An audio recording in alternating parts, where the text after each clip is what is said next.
Savez-vous qu'en moyenne, vous passez 17% de votre temps éveillé à écouter de la musique, soit près de 9 ans pour une personne vivant jusqu'à 80 ans. L'industrie de la musique devrait atteindre 45,8 milliards de dollars en 2026.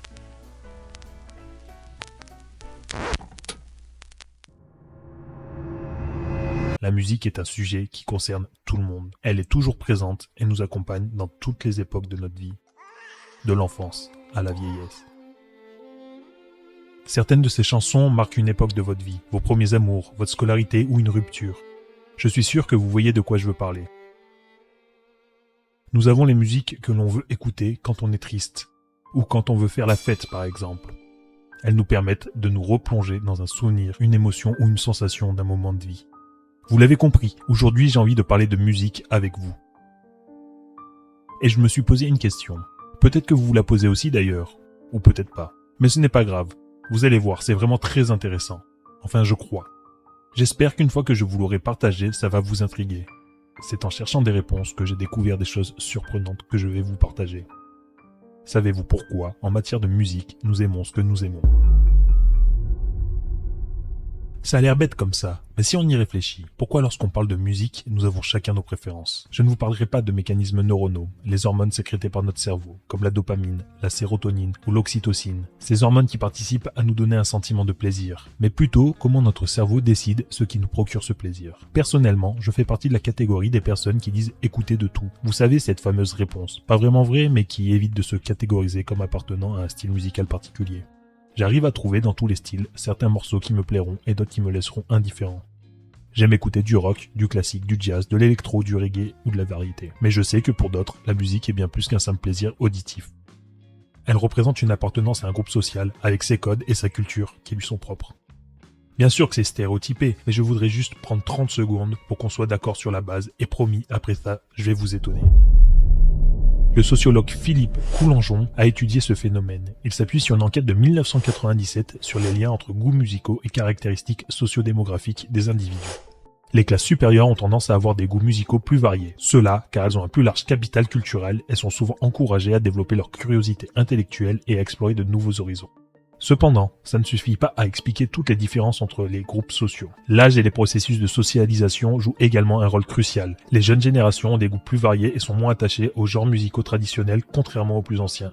Puis au sein des processus de socialisation, les groupes d'amis, les camarades de classe et autres groupes ont également une influence significative sur la formation des goûts musicaux. L'adolescence est une période particulièrement importante où l'on cherche à se différencier et à s'identifier à un groupe en adoptant des codes culturels spécifiques dont la musique fait partie. Les écoles, les médias, les institutions culturelles jouent également un rôle diffusant certaines normes et valeurs esthétiques, les clips télévisés ou l'apprentissage de la musique en conservatoire par exemple. Maintenant que je vous ai raconté ça, je vous propose d'aller encore plus loin. Pourquoi nous, dans notre culture, ces musiques nous touchent ? Comment en est-on arrivé là ? Est-ce que vous apprécierez écouter un chant du peuple Tala ?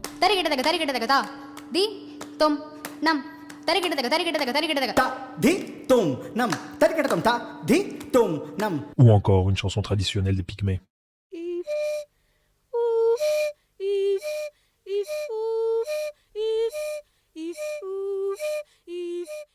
Et c'est là que ça devient intéressant. Saviez-vous qu'il y a 3 grands facteurs qui vont influencer nos goûts musicaux ? D'abord la génétique, notre culture et enfin notre psychologie. Des chercheurs en sciences cognitives sur ce sujet démontrent qu'une musique est plaisante lorsqu'on peut prédire modérément la suite d'événements qui la composent, c'est-à-dire si sa mélodie nous semble logique et cohérente. Cette prédiction doit être modérée, car si c'est trop simple ou au contraire trop complexe, nous aurons du mal à adhérer à la mélodie et donc à y trouver du plaisir. Notre cerveau anticipe les notes que nous allons entendre et apprécie que la musique corresponde au cadre qu'il connaît. Et au milieu de tout ça, il y a aussi le besoin d'être surpris pour avoir de l'intérêt. Si ce que nous écoutons est trop prévisible, ça perd vite son intérêt. En bref, une musique qui nous plaît, c'est une musique cohérente avec ce qu'on pense qu'elle va être, mais qui sait nous surprendre de temps en temps. Ce que je suis en train de vous dire, c'est comment une musique est plaisante, peu importe son genre musical. C'est vrai pour tous les styles. C'est là que notre culture rentre en jeu. C'est elle qui nous permet d'estimer si la mélodie est cohérente avec ce que nous en attendions. Une étude de 2021 a permis de montrer ça. Une expérience a été menée avec des personnes européennes de différentes cultures. On leur a fait écouter une musique peuple Sami qui vivent au nord de la Suède, de la Norvège Norvège, de la Finlande et jusqu'en Laponie. Les chercheurs coupaient l'écoute d'un morceau au milieu de sa mélodie et demandaient aux participants de trouver la note suivante. Et bien on s'est rendu compte que selon les origines culturelles des personnes, les participants n'envisageaient pas la même suite au morceau. Évidemment, les Samis sont ceux qui ont le mieux réussi. En majorité, ils ont trouvé la note juste qui complétait la mélodie. Les Finlandais ont fait le deuxième meilleur score, qui paraît logique puisqu'ils sont exposés à la musique des Samis dans leur quotidien. Les autres cultures européennes ont imaginé des suites de morceaux avec une logique plus proche des musiques qu'ils écoutaient habituellement. Cette expérience montre que notre culture influence la façon dont nous percevons la musique. Comme certaines musiques peuvent être plus facilement prédites, nous aurons tendance à plus les apprécier, car elles nous sont plus familières. En fait, nos goûts musicaux dépendent des musiques auxquelles nous avons été exposés au long de notre vie, et donc que nous connaissons le mieux. En Occident, la musique écoutée est tonale.